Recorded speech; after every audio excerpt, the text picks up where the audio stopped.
ಅಲ್ಲಿ ವಿಚಾರಗಳ ಚರ್ಚೆಗಿಂತ ನೀವು ಫೀಲ್ಡಿಗೆ ಬನ್ನಿ, ನೀವ್ ಇದ್ ಮಾಡಿ, ಅದ್ ಮಾಡಿ, ನೀವ್ ಹಿಂಗ್ ಮಾಡಿ, ಹಂಗ್ ಮಾಡಿ, ಅದನ್ನೆಲ್ಲಾ ನೀಟಾಗಿ ಅದನ್ನ ಕ್ಲಾರಿಫೈ ಮಾಡಿದ್ರು ಉಪೇಂದ್ರ ಅವ್ರು. ಅದಾದ್ರೂ ಕೂಡ ಚಂದನ್ ಅವ್ರಿಗೆ ಅದ್ ಅರ್ಥ ಆಗ್ಲಿಲ್ಲ. ಅಂದ್ರೆ ಏನೋ ಬಡವರು ಮಕ್ಕಳನ್ನ ಬಾವಿಗೆ ತಳ್ಳಿ ಆಳ ನೋಡೋದು. ತಮಿಳುನಾಡಿನಂತೆ ಕರ್ನಾಟಕದಲ್ಲೂ ಒಂದು ಸಂಚಲನವಾದಂತ ಒಂದು ರಾಜಕೀಯ ವಿಚಾರ ಆಗಬೇಕು. ಸೊ ಇಲ್ಲಿ ಉಪೇಂದ್ರ ಅವರು ಗೆಲ್ಲಲೇಬೇಕು ಅಂತಕ್ಕಂಥದ್ದು ಅವರ ಒಂದು ಮನಸ್ಥಿತಿ ಆಗಿತ್ತು. ರ್ಯಾಲಿ ಮತ್ತೊಂದು ಮಗದೊಂದು ಏನೇ ಕೆಲಸವನ್ನು ಮಾಡಿದ್ರು ಕೂಡ ಹಣ ವಿನಿಯೋಗ ಮಾಡ್ಲೇಬೇಕು. ಆ ಹಣ ಎಲ್ಲಿಂದ ತರ್ತೀರಾ?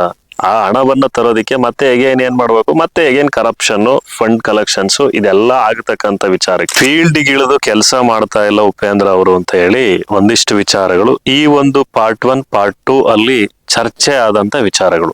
ಕೃಷ್ಣನನ್ನ ಒಂದು ಇದನ್ನ ಉಪದೇಶದ ಒಂದು ವಿಚಾರಕ್ಕೆ ಹೇಳಿದ್ರು. ಏನೋ ಕೃಷ್ಣ ಬರೀ ಬೋಧನೆ ಮಾಡಿ ಮನೇಲಿ ಕೂತಿದ್ರೆ ಯುದ್ಧ ಗೆಲ್ತಾ ಇರ್ಲಿಲ್ಲ, ಆ ರಣರಂಗಕ್ಕೆ ಅಂದ್ರೆ ಯುದ್ಧದ ಒಂದು ರಣರಂಗಕ್ಕೆ ಇಳಿದ ಮೇಲೆನೆ ಅದು ಯುದ್ಧ ಗೆದ್ದಿದ್ದು ಅಂತೇಳಿ. ನೋಡಿ, ಒಂದು ದಿನ, ಒಂದು ಕ್ಷಣ, ಒಂದು ಸೆಕೆಂಡ್ ಒತ್ತತಕ್ಕಂತ ಬಟನ್ ಏನಿದೆ, ನಾವೇನು ಎಲೆಕ್ಷನ್ ದಿನ ನಾವೇನು ಬಟನ್ ಒತ್ತುತ್ತೀವಲ್ರಿ, ಅದು ನಮ್ಮ ಇಡೀ 5 ವರ್ಷಗಳ ಜೀವನವನ್ನ ನಿರ್ಧರಿಸ್ತದೆ.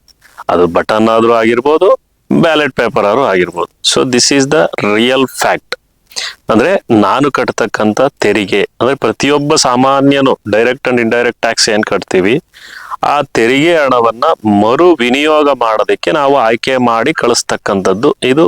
ಇಷ್ಟೇ, ಬೇರೆ ಏನ್ ಇದ್ರಲ್ಲಿ ಗೊಂದಲ ಇಲ್ಲ. ಅದನ್ನ ಯಾಕೆ ಜನ ಇನ್ನೂ ಕನ್ಫ್ಯೂಷನ್ ಆಗಿ ನೋಡ್ತಾ ಇದ್ದಾರೆ ಅದು ಗೊತ್ತಿಲ್ಲ.